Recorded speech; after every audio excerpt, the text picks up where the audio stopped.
Welcome back, everybody. So when somebody is diagnosed with breast cancer, they start a journey, most times with surgery, chemo, a lot of times radiation. But for one mom in Gilbert, those things, she says, are not in her game plan to beat this disease. Yeah, instead, she is choosing to heal her cancer using the body's natural processes. Take a look.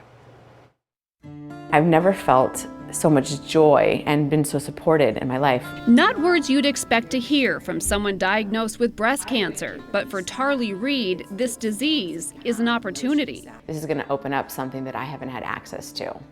And so to me, that's what things that happen that are traumatic in life create opportunities. It shakes you from where you're at, and so it really just creates an opportunity. And so I knew that from the moment it happened. She was diagnosed in February. Her cancer was at stage 2. Immediately they were like double mastectomy, and I was like, absolutely not. In fact, she has said no to all traditional treatments and has instead opted for all natural, sometimes controversial, healing practices. Shots of wheatgrass, doing colonics, it's all vegan detox, so it's no oils, no fats, no sugars, and when you put your body in a state like that, boy does it clean out stuff. She's taking high doses of vitamin C and changing her diet to include a lot of organic juicing.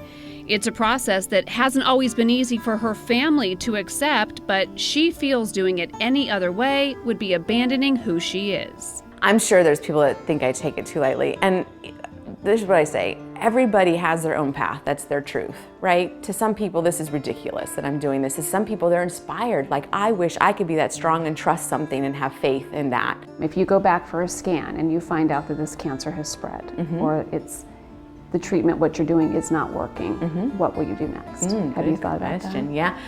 I would still keep doing it the way that whatever resonates is my truth. A truth she plans on sticking with, even when she and so many others worry about her 3 kids.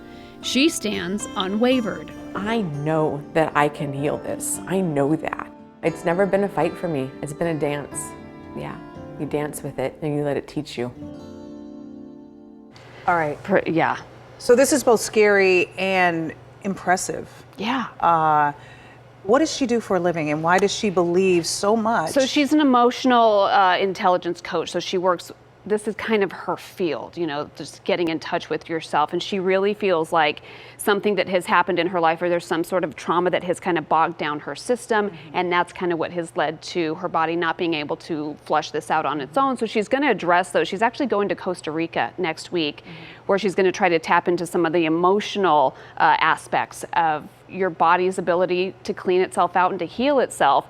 And what does that mean? Like what? Well, she's meeting with shaman down there, and it's a one-way ticket. I said, when are you coming back? She said, I don't know. This could take a while. I said, what about Christmas? She said there will be other Christmases with her kids, but she's got to do this. So she realizes it's very out of the box. Risky, yeah.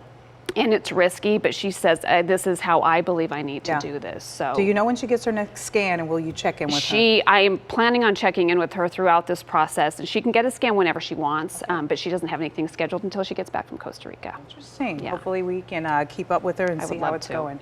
All right, 5:27. We're keeping an eye on this fire.